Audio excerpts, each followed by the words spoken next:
이사야 34장과 나홈 간의 연관성. 이사야 34장과 나홈 간의 연관성을 살펴보겠습니다.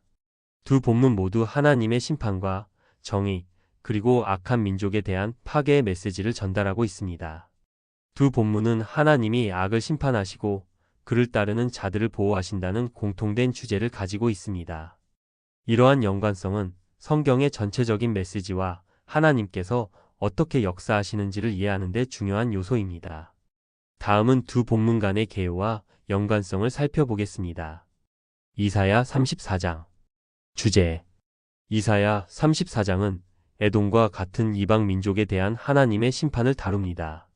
이 장에서는 하나님의 진노가 나타나며 죄악에 대한 처벌과 그 결과로서의 황폐함이 강조됩니다. 주요 내용. 하나님이 이방 민족, 특히 에돔에 대한 심판을 예언합니다. 자연의 파괴와 함께 이방 민족의 멸망이 묘사되며 하나님의 의로움과 공의가 드러납니다. 나홈. 주제. 나홈서는 니느웨에 대한 하나님의 심판을 다루고 있습니다. 이 책은 아수르 제국의 수도인 니느웨의 멸망을 예언하며 하나님의 공의와 복수의 성격을 강조합니다. 주요 내용. 니느웨의 죄와 부패에 대한 비판이 포함되어 있으며 하나님의 심판이 임할 것이라는 경고가 주어집니다. 하나님은 그의 백성을 구원하시고 악한 자들을 처벌하실 것이라는 메시지가 담겨 있습니다. 이사야 34장과 나홈의 연관성. 하나님의 심판. 이사야 34장은 에돔에 대한 하나님의 심판을 다루고 나홈서는 니느웨에 대한 심판을 다룹니다. 두 본문 모두 하나님이 죄악에 대한 공의로운 심판을 시행하신다는 점에서 유사합니다. 두 본문은 하나님이 악을 처벌하시는 정의로운 심판자로서의 모습을 보여줍니다. 자연의 파괴. 이사야 34장에서는 자연이 파괴되고 황폐해지는 모습이 묘사됩니다. 나홈서에서도 하나님의 심판이 임할 때의 자연의 변화와 파괴가 언급됩니다. 두 본문 모두 심판의 결과로서의 자연의 변화와 그로 인한 황폐함을 강조합니다. 회복의 약속.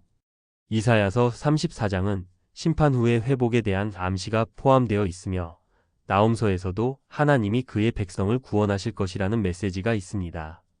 두 본문 모두 심판 이후에 하나님의 백성이 회복될 것이라는 희망을 전달합니다. 죄악에 대한 경고. 이사야 34장은 에돔의 죄악에 대한 경고를 담고 있습니다. 나홈서도 니느웨의 죄악과 그에 대한 경고를 포함하고 있습니다. 두 본문은 죄악의 결과에 대한 경고와 함께 회개하지 않을 경우의 심판을 강조합니다. 결론. 이사야 34장과 나홈서는 하나님의 심판, 자연의 파괴, 회복의 약속, 그리고 죄악에 대한 경고를 중심으로 연결됩니다. 두 본문은 하나님이 그의 백성을 보호하시고 악을 처벌하시는 공의로운 심판자로서의 모습을 강조하며 궁극적으로는 회복과 구원의 메시지를 전달합니다. 이러한 연관성을 통해 우리는 하나님의 정의와 은혜를 깊이 이해할 수 있습니다.